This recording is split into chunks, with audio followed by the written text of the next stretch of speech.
Thank you, Mr. Mansoor Sarwar, for being with us on the Digital Transformation Summit.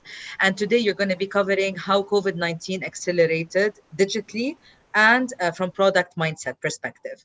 The floor is yours, and I just want to check how long do you need so we can just manage the Q&As also. I should be able to wrap up within 10 minutes because I was told I have 10 minutes Very to do good. this. So anyone who has questions can actually put it in the Q&A. Please, the floor is yours. Thank you. Perfect. Thank you very much. I'm getting a message that host has disabled the screen sharing. Can I get the screen sharing? I'd like to share the slide deck. Wonderful. All right. So yeah, let's hit the ground running. I'm conscious of time as well. So thank you everybody who's participating in the summit. It's wonderful to see so many thought leaders and experts around the table. So the keynote I have for today is how COVID-19 accelerated digital and product mindset and what opportunities and expectations are shaping the post-pandemic world for us. So first things first, we obviously need to do a quick stock take of where we are and what is going to be the impact. What is all the analysts and all the data saying from IMF and World Economic Outlook. Effectively, we're looking at more than 3% negative growth in 2020. That's the first thing that stands out about this whole COVID situation. And on the far right, you can see that global trade is expected to fall almost 1/3, between 13% to 32% year on year. In the middle, you see a total impact that has been calculated by the International Monetary Fund, that the world economy is expected to lose over $9 trillion. $9 trillion worth of economic downturn is expected to result from this whole COVID situation. So this is the output loss or GDP cumulative loss that we need to brace ourselves with. We take one step further, and this is from Google Analytics. We took this snapshot 2 weeks into the pandemic when the first 100,000 cases outside China were first confirmed. And this is what was happening on the Google. And this tells you exactly what people are thinking. So if you see tourism, delivery, shopping, everything is taking a knock. People stopped looking up for that. And what are they looking for instead? They're looking for Skype and Zoom and how to get remote deliveries and so on and so forth. So effectively, we can already see that the consumers very early into the pandemic were already thinking of how do they get their life sorted in a lockdown environment when they can't access physically different people, different businesses, different organizations. How will they operate? And then we got these very clear heat maps for the COVID impact. COVID impact heat maps were that which industries are getting more affected versus which countries are getting less affected. Obviously, we can all know by now that airline industry, layer shipping, luxury industries, apparel, automobiles, these got most affected because these are good to have sort of services, but with the restriction on travel, with the restriction on meeting other people, all these industries took a biggest knock. The industries that took the least knock were obviously your online shopping, your internet service providers, your digital companies, videos, calling, and teleconferencing, and so on and so forth. Obviously, there was a moderate impact on manufacturing, oil and gas, service industry, and hardware as well. So effectively, once we look at this, and then we take it one step down to end consumer. This was a survey done by McKinsey. And this is done for UAE. If you go to McKinsey's website, you can find it for all different countries as well, because I'm based in UAE. I found this very interesting and very relevant. And this is very much a extrapolation of what most other regions were also doing. I looked up for, let's say, Saudi Arabia and a couple of other neighboring countries. Unfortunately, they didn't do it for Pakistan yet, but there was one for India and one for some of other neighbors. And the stats look very similar. And if you look at it, it's very clear that the consumers very early into the pandemic, and this is a few weeks old survey, are expecting their spending to decrease across almost everything, with the small exception of groceries, household supplies, and at-home entertainment. These are the only three sectors which have a little bit positive impact, if you can see on the screens. But the biggest negative impact clearly is on tourism, on flights, on hotels, and on apparel and jewelry and footwear. It's again very common and almost is reinstating the same message that the other research did, So what I did for this keynote is I collected research from different analysts to see if it's all in sync and it's making sense. And we did a lot of analysis as Sage also to arrive at almost the same conclusions. When we are talking to our prospects and customers and partners and colleagues, we're getting the same message that there are certain industries which are thriving, but most industries are in a bit of a, call it, unusual circumstances of uncertainty, cash flow issues, not enough clarity on when and if they will be able to go back to the old normal. Most businesses are now realizing this new normal is going to be very different from the old normal, and the things have changed almost forever. When the same colleagues and same people were surveyed and they were asked that what is your intent, what will happen after the COVID situation goes away, maybe it takes 3 months, maybe it takes 6 months, maybe a year, but whenever COVID is pandemic is gone, what do you foresee? And then if you look at it, it's very clear that people are now realizing that they don't want to do the same old activities. It's a very common saying, old habits die hard. But this survey tells us that no, it's not that hard. When people realize they go through something like this crisis, they get to re-engineer their habits, their buying patterns, their spending patterns almost permanently. And if you look at this, you can tell that people are not very keen to do international travel anytime more, or they're not very keen to go to the malls or do any sort of domestic traveling also unless it's very necessary. So this brings us back to the core topic of our discussion with some stats at our back. COVID-19 is obviously a call for digital transformation. And there's a running joke on a lot of social media networks also. Some of you might have noticed it, that was it the CFO or was it the CIO or the CTO who accelerated your digital transformation? And the fourth option is COVID-19, and everybody's sticking COVID-19, that COVID-19 was the main accelerator for digital transformation. In the previous panel discussion, I also was listening to the panelists, and they were also echoing the same thing, that the companies which had no plans to invest in integrated platforms, integrated HR solutions, ERPs, remote working solutions, they all decided that now is the right time, and they ended up, their hands were forced by the COVID situation to effectively invest in the right platforms.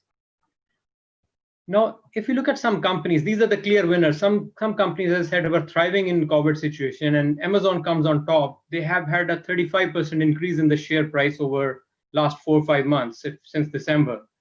We look at Zoom, we're using one right now, and they have grown 120% in terms of their market cap in last 6 months in the same period. We look at Netflix, 35% capital growth in terms of market cap. And Microsoft, primarily driven by Teams and Office 365, they have grown 25%. This is already a mature and a large company. So in these companies, we already know that Amazon and Microsoft already had a very large market cap. And for their prices to increase in these ratios during the COVID situation, it's a clear sign that technology companies are thriving, and they're thriving because all businesses are realizing that the only way out of this pandemic situation, the only way to survive and build a sustainable business and a sustainable environment for their future businesses, to invest in the right technology and in the right platform. So effectively, just to sum it up in a quick way, obviously we all know that technology always moves faster than the human adoption. I think we all have been hearing about, let's say, blockchain or artificial intelligence or machine learning for a long time now. But I can say with a lot of confidence that most of the businesses have not invested in them because these technologies are still a little too cutting edge for most of the businesses, be it blockchain, be it machine learning, be it robotics. But what has Corona done is it has accelerated the human adoption or human transformation, the reluctance, the inertia that many business leaders had about technology. And many people thought cloud is not safe, or we are going to lose our privacy or data, or many companies thought that having everything in-house is obviously cheaper and more effective. They're all now realizing that those were myths. And the technology has moved on, and the cloud adoption and mobile adoption and remote workforce have all taken a front seat now. And this acceleration has happened because of the whole COVID situation. So what businesses can do right now? We are all business leaders in our own rights. What do we need to do? We need to clearly make some contingency plans and business continuity plans. If we haven't done it already, it's a little late in my opinion, but not too late. You should work within your all organizations and make sure there's a clear business continuity plan, and more importantly, a contingency plan that if for any reason the lockdown is longer than expected, if for any reason the supply chain is going to get affected in the long haul, what is your contingency plan? The other most important thing in our opinion is to make sure there's a management of social distancing policies. Even when you're allowed to go back to your offices, your factories, your workplaces, your institutes, make sure there's clear social distancing policies in place, not just for your staff, but for your customers, for your suppliers, for anybody who's visiting you. Make sure there's clear social distancing policy in place. The third point probably is again very important in my opinion, because remote working, as many of our customers we're talking to and prospects we're talking to, they never experienced it firsthand until the lockdown happened. But now when we talk to them, most of them are saying productivity has incidentally increased and people are actually happier because they're getting to spend quality time with their loved ones. They're saving a lot of time from the commute. So the productivity has actually gone up. And many companies are considering remote working as a long-term option, if not a permanent option for a lot of colleagues. Maybe few days in a week you are allowed to work remotely, as long as you have clear KPIs, clear measurements, and clear goals to achieve, and you're achieving those goals. This is a very useful and cost-effective, sustainable method to make sure once we go back to the non-lockdown world, we can still keep some of these good practices that we have established as part of our new practice. One thing that has come out very frequently and very loudly in the recent discussion is employee well-being. Now, when you do this remote working, what happens is, when I told you the positive side of the whole discussion, a negative side of the whole remote working, working from home, working from anywhere is you're always connected, you're always engaged, whether it's your mobile or your desktop or your phones, they're always on. There's no logical break that used to be there when you were driving to the work. There was a commute break. When you were going from one meeting to the other, there was another logical break. All those breaks have gone away. And then there's an additional stress on the employees, because they see a lot of businesses around them contracting, shrinking, making redundancies. So employees are feeling vulnerable.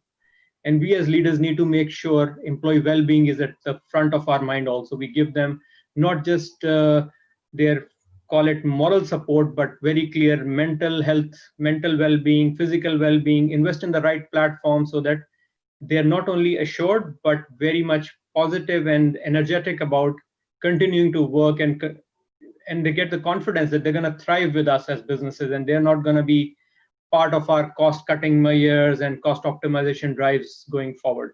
Once we put that culture together, you'll be surprised how productive your teams are and how hard they're willing to work to make sure they turn the ship around if it's heading in the right direction. And last but not the least, and this is where we come in as Sage also, and a lot of other technology vendors as well, invest in the right technology. And it's easier said than done. It looks like a buzzword. It looks a bit cliche also. But this is probably the most important thing you need to do right now. Invest in the right technology. And right technology is different for different people. One pill is not going to solve everybody's pain. So you need to look at your business. You need to look at your staff's capability to use technology. You need to look at your customers and your vendors' capacity to absorb different technologies as well. And then you need to decide, what is your digital transformation journey looking like? What do you need to buy in what sequence? And how do you roll it out into your business so that it's fully integrated and seamlessly working, whether it's your ERP, whether it's your CRM, your HR system, your cloud platform, whether you want to bring your own device culture to your organization. And there's so many questions and ifs and buts around technology. But this is a decision you cannot take lightly, and you cannot do it on a reflex section that, okay, since we need to do it quickly, let's just do it. This needs very clear thinking and planning. And the good part of this problem is there's enough technology and enough expertise available around the table in Pakistan, beyond Pakistan, in the region also, to give you the right advice. So don't be shy of taking the right advice, but please do the whole roadmap mapping before you start investing in the technology.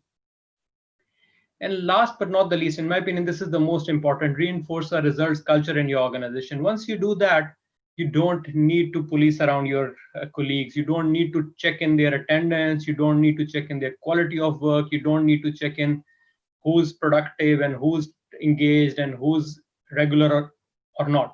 Because once everybody has their clear KPIs and goals assigned to them, it becomes a results culture, and results speaks for themselves. So then you can actually work on remote workforce, you can actually work on delegating more power to your colleagues and your staff, and in turn hopefully help your customers thrive, and which effectively is a chain reaction. Then the whole economy starts to pick up once there's a healthy culture in an organization and in an economy where people are accountable and they are held accountable for their KPIs. That's a much more healthier culture than a culture where people are sort of micromanaged and policed around. In summary, just one slide about our domain primarily. We are a software company. Sage is an ERP, CRM, BI company. So I just thought I'll just focus on one slide on what Sage or any of our competition can do for you, or what you should expect us to do at minimum. You need to make sure that you're again not buying a lot of piecemeal technologies and trying to then invest into heavy integrations. People keep on telling that technology is there to integrate with each other and integration is easy, but anybody who has gone through integration project would know that integrating two different products seamlessly is a very expensive affair. Not for the first time also, but every time an upgrade happens between one product or the other, a major upgrade normally breaks the integration and you have to reinvest in that again. So just make sure that you tick most of the boxes that you see on the screen when you're investing in a business application, whether it's an ERP or a CRM or a BI solution or an HR or a payroll solution. So with that in the backdrop, make sure that you're buying a system which gives you faster process cycle times, improves your supply chain, and gives you a quick insight into your business application, because that's all you need to really thrive and make the right and meaningful decisions. That's all I had time for the session today. I had limited 10 minutes. I hope I was able to share some value with you. Happy to take some questions and answers if you have any.